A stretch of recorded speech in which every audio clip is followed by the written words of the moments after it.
Ella Phillips, and today I have my friend Holland Martin with me, and she is going to be whom I interview for this project.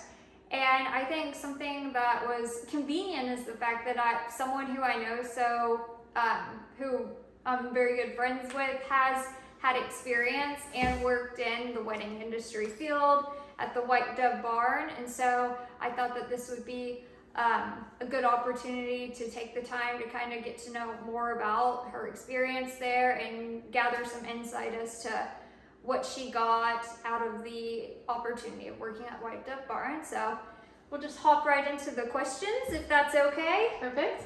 Okay. So first of all, we have established that you worked at the White Dove Barn, and that is located in Beech Grove, correct? Yes. Tennessee. So it's in the middle Tennessee, Nashville, Franklin area, sort of. And then what would you say your position was while you were working there?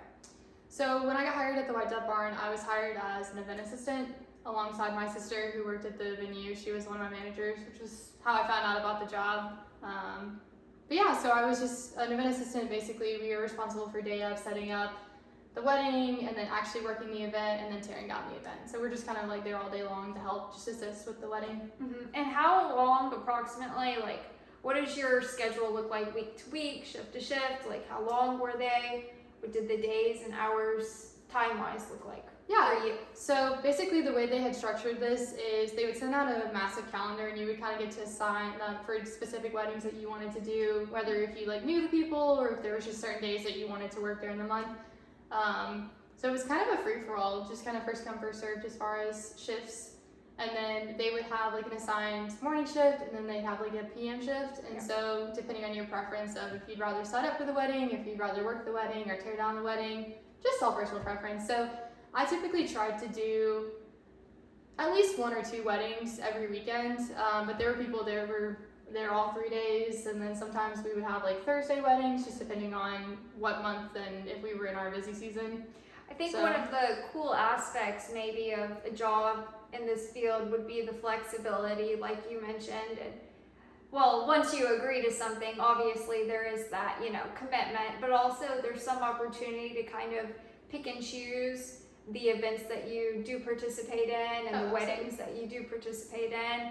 And then I think that would just provide an easy work schedule and could provide someone who was a stay-at-home mom, with a little bit of a work-life balance. And, I feel like it wouldn't be a job that would be easily burnt out if you were able to manage both those outside and work life, right? Yes. Okay. Yes. So we'll jump right into the questions now. And my first question is, what made you particularly interested in the wedding planning industry, specifically at the White Dove Barn? And you kind of already mentioned the fact that your sister had worked there, and so that probably provided you some insight as to like the vibe and the mood and some appeal there. Absolutely. So when I had come back to Tennessee, I was previously living in Florida, and then when I found out I was moving back, I was trying to figure out what job I wanted to do when I came back, and I had previous experience working in catering and having experience at Disney and working with different people, and just once I found out my sister got this job at the venue, she was kind of encouraging me like, hey, come work with me, like I think this is something you would really enjoy. And as soon as I moved back, I interviewed while I was still living in Florida over the phone. So then when I came back, I just pretty much started working I think the day after I moved back. So pretty quick jump into it. Okay.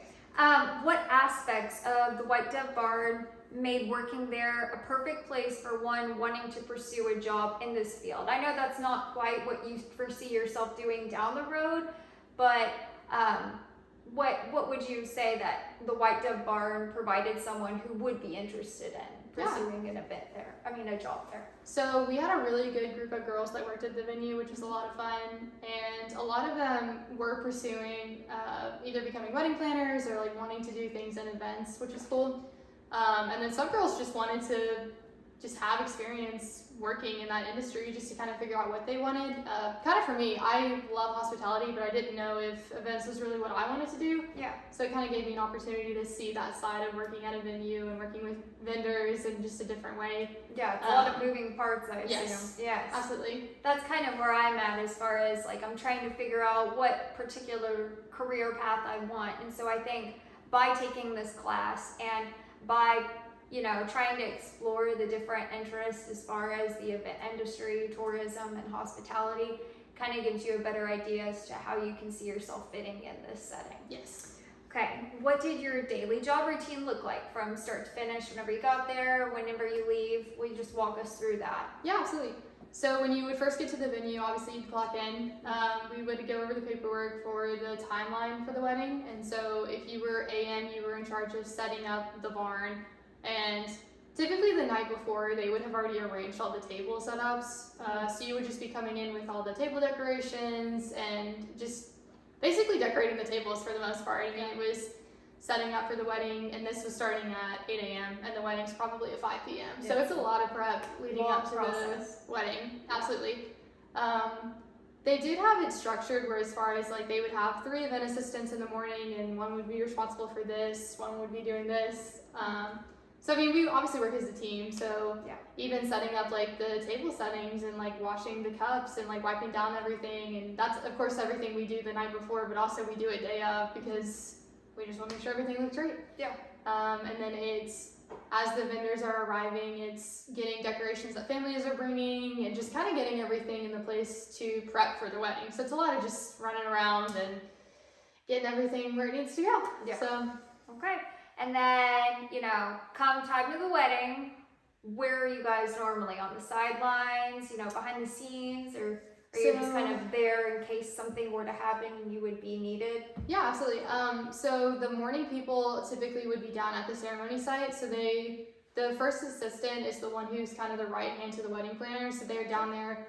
They're going to open the doors for when the bride walks down the aisle. They're going to be kind of just, hey, go get this. Hey, I need you to do this. Like, you're just kind of like running errands for people. Yeah. And then when the PM people come in, they're up at the actual reception area, because we have a set area where it's like the wedding is taking place, and then you have the reception area. So it's 2 separate areas. Yeah. So the team's kind of divided and people are kind of working in different. But at that point, when the wedding is going on, most of us would be up in the barn, and we would be filling the drink stations, and we'd be helping the vendors prep salads and passing out things to just get everything ready for cocktail hour. Would pretty much be next after the venue, or after the wedding ceremony. I think it's kind of nice that one of the special components about the White Dove Barn, unlike some venues unfortunately, is that it's a ceremony and reception site. So it provides, someone who's getting married with the option to not have like ton of moving parts and, trying to organize getting guests from point A to point B. It makes the transition smoother and, a night more focused on the couple as opposed to, coordinating all the travel plans and moving parts. Yes. So, okay. What kind of tasks are involved in setting up the day of planning? You kind of broached on that. So we'll just skip right over that question because you just addressed that. Okay. What does the closure procedural process look like once guests have left the venue? So depending on how late they stay, could be a late night for you, I assume. Yeah, I would say on average we would probably leave around midnight, just depending on the wedding. Yeah. So a lot of times weddings typically end at 10 p.m., but that doesn't necessarily mean everyone's gone at 10 p.m. And it's kind of nice because I think typically towards the end of the night, everybody's so exhausted that they always leave a little early than they anticipate. But yeah, basically the teardown process is us picking up trash on the floor. It's rearranging the tables for the next venue or the next wedding the next day. The only different thing we would do on the weekends would be Sunday nights. We would have to bring all the chairs and all the tables in that we store outside as like extra. Just because since we're leaving for the weekend, we can't leave all that outside. So Sunday weddings were a little more intense, just cleanup wise, but it wasn't too bad. We have a cleaning crew that comes in at night, so they were responsible for like actually deep cleaning the barn. We were just kind of setting tables, picking up trash, taking the trash out. So it wasn't too bad. Well, I know that sometimes the vendors will leave things like Oh, yes. flowers and floral arrangements, and it's kind of your job as people that work on site to kind of take care of that. Yeah, absolutely. A cool thing we did with that, a lot of times if vendors would leave flowers, we would either try to repurpose them for the wedding the next day, or we would have ladies that would bring them to nursing homes and donate the flowers. That's Which really, is really cool. I think that's a good way to, upcycle and Yeah. keep things, Something special we could yeah, offer. sustainable. Yes, absolutely. Yeah, or sometimes we would just like bring flowers home if they were just little small bouquets. A little gift for someone. Yeah, just a little surprise. Okay. So it was nice. What is one of the most challenging or time-consuming parts of the lead up to the ceremony? So what takes, I guess, predominantly big portion of the setup, like time-wise? I would say depending on the size of the wedding, it's really your prepping. Because we would have weddings that were 200 plus people. That's getting table settings for everyone and making sure that we had enough napkins folded and silverware is all in place. So it's a lot of like little things, and lighting candles takes a long time. That's not something I would think would take forever, especially if they use real candles. But yeah, it's a lot of, we're running around, and it's making sure that, as soon as they say I do and you hear everybody cheering downstairs, it's, everybody's standing at the doors, making sure people are ready for cocktail hour and that everything's been arranged. So yeah. And also, I'm sure the quantity of people contributes to more or Yes. less stress, Yes. more or less staffing needs, and so that can contribute to the amount of rushing around for sure. If it's more of a lax, not as many participant or attendees, then it would be more easy as an event planner to get those things set up and Yes. more focus and time orientation on the particulars as opposed to trying to get everything done in the limited amount of time you have. Yes.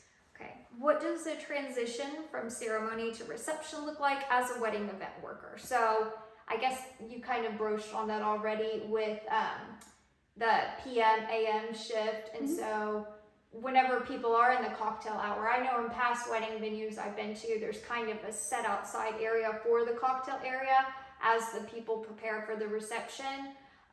Do you guys literally run from the ceremony room over to the reception site, or are you guys already in there and it's an easy transition for the guests, like everything's taken care of for them to just come right in right after the ceremony, if that question makes sense? Yeah, absolutely. So the ceremony site is actually down the hill, and so we would transport guests with golf carts, or they would just like walk up and down the hill. Yeah. So basically the AM shift would still be down there, kind of like encouraging people to head up towards the barn for the outdoor cocktail hour, because everything's outdoors. Okay. So we typically have people stand guard at the doors, which sounds really silly, but it's to keep the guests outside, because a lot of times guests will want to come inside and they'll like, oh, I can go sit down. And we're like, actually, we're still prepping inside. So it's kind of, if you need to use the restroom, you're more than welcome to come inside, but we encourage everyone to stay outside during cocktail hour, because a lot of times the bride and groom want everyone to be outside and, having conversations and playing the outdoor yard games and just kind of visiting. And it helps the caterers all be able to prep the tables without guests touching things, and obviously the photographers want to get in there and take photos before everybody comes inside and starts moving things around. And so everything makes sense as far as why we do what we do, and it makes it easier when people are getting married outside, because if they're getting married inside, that's a totally different transition as far as flipping the whole barn. So it's easier when. Well, also in a recent wedding I was in, that time allotted the bride and groom to get their photos done, as well as provide for, like you mentioned, more setup time for the indoor portion of the reception. Yes. So I think there's a lot of reasons that time before cocktail hour and that transition period is important for both the event staffing and the wedding, the people getting married. Yes. Okay.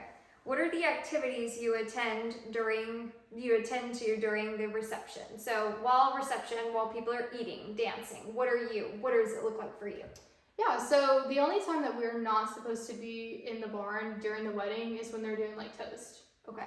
So when they're doing their entrances, we kind of allow everybody to just they'll have us either stay in the kitchen or in our office and stuff, because that's when it's quiet and they're giving their speeches and they don't want us lingering, standing against the back wall or whatever. But other than that, during dinner, we're walking around picking up plates, we're picking up trash, we're changing trash cans, checking on the bathrooms to make sure that they're stocked. Obviously we have a lot of guests on property, so it's making sure that everything looks clean and everything's going as planned. But that's pretty much during the ceremony. I mean, not ceremony. During the reception, we're just kind of tidying things and as needed. If guests have questions. Gotcha. So Okay. Restocking the bar, bringing cups. Well, being an assistant just to the basically vendors, assisting really. everybody. Yeah. Yeah. What are the most challenging aspects of working alongside contractors that are planned for the venue, or vendors, I guess? I mean, I guess it's just making sure that everybody's showing up and doing what they're supposed to be and contributing. I mean, we have really good vendors and we have vendors that are not so nice. So it's kind of just, realizing we're here to work together. And as long as everybody kind of does what they're supposed to do and wants to help, I mean, pretty much it always ends up going pretty smoothly. We do have some vendors that like to do things the way that they want to do it rather than like how we expect things.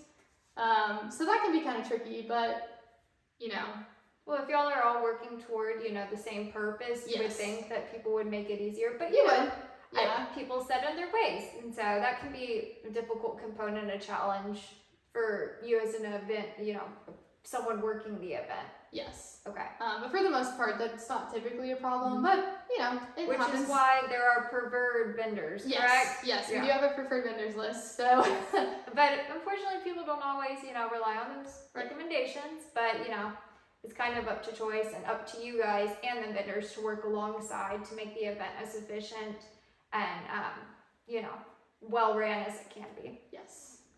Okay.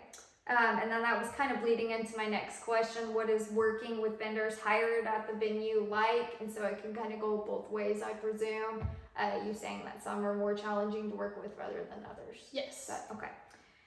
What is one of the most frustrating experiences you have encountered, and how did you and other staff combat that particular issue? So back in March, we had a wedding where a tornado came through, so that was pretty crazy. They were originally supposed to be getting married down at the ceremony site, which is down the hill outside.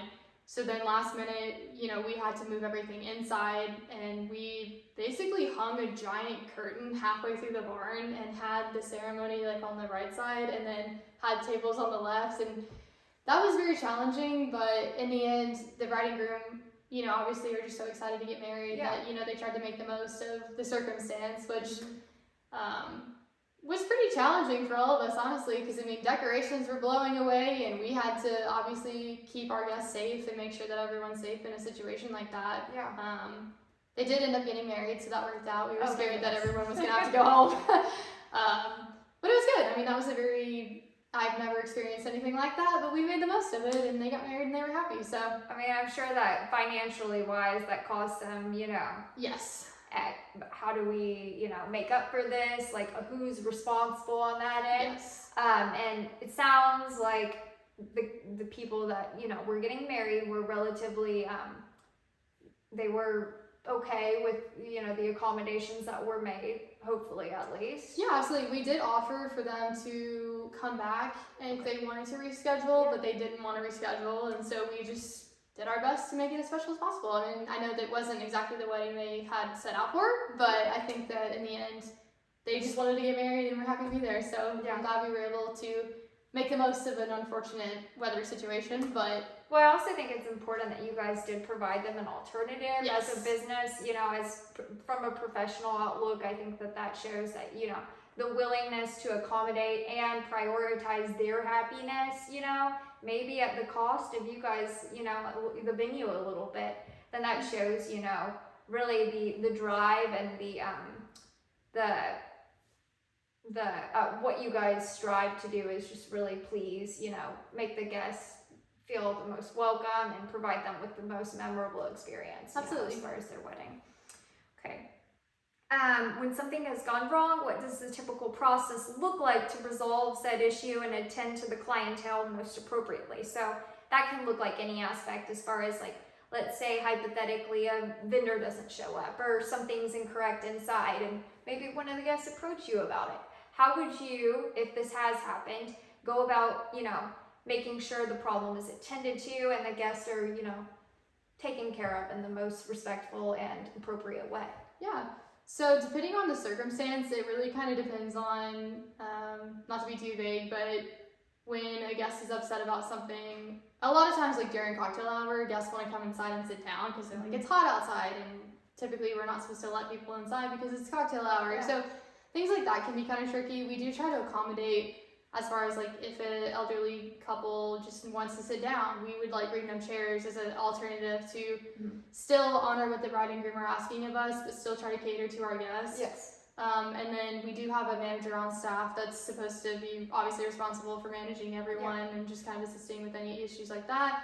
We do also have a security guard that's on property to monitor the bar, just because obviously with alcohol that can, you know, cause certain situations, and we try to prevent anything from happening and make sure that everyone's safe. And mixing alcohol, and especially in the evenings when we have sparklers, can be a little scary. So it's making sure that everybody just, you know, does what they're supposed to do, and everyone's safe and having fun. So well, you know, safety and happiness go hand in hand, and you know, you guys again trying to accommodate them in the most appropriate way while also honoring, you know, the bride and groom, but the bar, and at the same time the rules and y'all's, you know, purpose and process. It's important to weigh, you know, pros and cons to doing both and just making the best of the situation, like you broached on. Okay. What part of setting up is most or least time consuming? Like, what would you say is the easiest part of the day? That's a great question. Let me think. If there is an easy part. I was gonna say, I don't even know if there's anything that's super, I mean, as silly as it is, I feel like stocking the bathrooms probably doesn't take as long, because you're just kind of running in, making sure that the trash cans are changed, the floors are clean, everything, the cabinets stocked. I'd say that's probably the least time consuming out of anything, because a lot of it's hauling totes, hauling decorations, hauling plates, a lot of manual labor. So I'd say probably stocking is probably the easiest thing we do. Well, that's an easy answer, yes. Which is an important thing. So nothing's not important. What would you recommend when a vendor cancels last minute or doesn't show up in time in a timely fashion? Like, has a vendor ever been like, oh, I'm sick, or oh, like, we aren't ready, like, this won't be done? Has that ever happened while you've been there? I'm not sure about as far as somebody not showing up. I know there was one situation where they didn't order enough flowers, and they had a very specific vision, and we're like, we need to get more flowers, and so they sent one of our managers to go to a flower shop, like local in Murfreesboro, and buy more white roses. So like that was kind of crazy. Yes, very overwhelming. Not what they expected, I presume. Yeah, and absolutely not. I mean, and especially for us, I mean, like I think that's something they didn't expect us to actually like go do. Because I mean, in that situation, it's like, yes, this is our venue, but we're not necessarily responsible to go and like buy more flowers or send one of our people to go. But because we care so much and we want to make their day special, we're willing to help in any way that we can. So I think that was kind of a rare situation. There are instances where vendors are late and we just kind of have to make do. So whether that's stalling or hoping that their speeches last longer than we expect, or it's pretty much just kind of in the moment, just figuring out how we're going to fix this. So it's a lot of problem solving, just kind of for sure as it shows up. So what is the most worthwhile aspect of your job while we wrap up? Yeah, absolutely. As silly as it is, I mean, it's enjoying making somebody's day the best day of their life. I mean, because we have so many brides and grooms that we get to see, and yes, it's one day of their life, but I mean, it's so cool to see how everybody's visions are so different for their weddings and stuff, and just making sure that everything went perfectly and that they're happy and that this special day was something, you know, everyone could enjoy. And I mean, honestly, that's fulfilling enough that it feels like you contributed in some small way to make something special for someone else. So I feel like this job is very catered to people pleasing. It is, you know, and like if you have a love for people and the compassion, you know, to make other people happy and really prioritize others over yourself, I think that is definitely a must in this job field. Yes. And I mean, I've looked at the social media pages in different photos from the venue and from different couples posting about their experience and their wedding here. And it just, you can see the happiness and the joy that just exuberates on their face. And so I think that it just really goes to show the, you know, again, what you guys, your drive and your meaning and like what you guys do and how, you know, how important that is, that you guys carry out that mission. So I think that that's just really important and it's very evident. And then my final question is, what kind of advice would you give to someone wanting to pursue a career down this path in this field, making it their long-term career? I would say, I think truly having a heart for service is really going to be what's most important. I mean, if you love to serve others and you enjoy talking to people, I think it requires a lot of people skills. I mean, you're constantly interacting with guests and being able to answer questions and carry conversations and to be able to like answer questions. I mean, it's a lot. I mean, especially when people are either really happy or they're really upset. So, I mean, it takes a lot out of you, but I feel like as long as you have a heart to serve, I think that that's what's most important. I think if you can work with a flexible schedule, I think that's important.